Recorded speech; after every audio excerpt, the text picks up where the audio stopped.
Hello, students taking the Mary Baldwin class entitled Psychology 212, Cognitive Psychology, online at Mary Baldwin College. This will be for the fall of 2013. I am Dr. Stuart Tausman, your instructor. The purpose of this recording is basically to give you a little background on me and the course. I would hope that you can type up in full sentences or bulleted points kind of the key points that I'm sharing with you in response to the class, and you'll get some points for doing this. I am a professor of health psychology.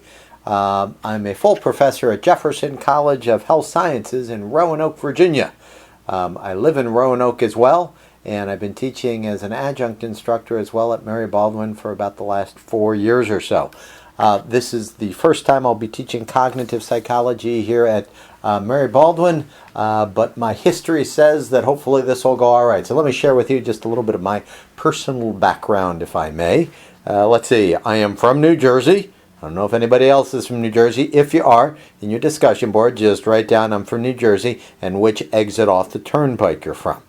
If you're not from New Jersey, you may not understand that joke. But that's how we go about it in New Jersey. I am from Edison, New Jersey. I went as an undergrad for psychology to Ohio State University in Columbus, Ohio. Graduated there and then went and got my PhD at Binghamton University in upstate New York. That was in 1991. Got married. My wife and I moved out to Rockford, Illinois, where I was a professor for about 17 years. After being a professor there for 17 years, moved along to New Jersey. No, I didn't move along to New Jersey. I was a professor there for 17 years and then came out here to Jefferson College of Health Science to do research. And if you're wondering my background in cognitive psychology, well, let me share with you a little bit of that as well. You can kind of integrate this in. When I started at Ohio State, I was very interested in physiological psych. But as it turned out, my career in physiological psych, I wasn't very good working with animals and rats. So I ended up getting my master's and PhD in cognitive psychology. So actually my background, besides being in physiopsych, is also in cognitive psychology. I'm proud to announce that my master's was in the field of hand clapping. If you go and type Tausman, T-O-U-S-M-A-N, and hand clapping, you'll actually see something from the late 80s that I spent 3 years of my life doing a study on hand clapping, which was considered psychoacoustics, perception of sound, which is cognitive. And my dissertation was actually in the field of reading. I studied how people perceive words, and so I was interested in speech perception, reading, and so forth. So those are both cognitive topics. And then, of course, I taught that at Jefferson College for many years. Now I actually do more health psychology research in asthma, but there's actually a whole lot to do with cognitive psychology in teaching and learning in asthma. And so I find cognitive to be a very good field to focus on. So that's a little bit of my background. As far as this course, what are we looking for in this course and how is it going to work? My teaching philosophy. I am somebody who believes in something called constructivism.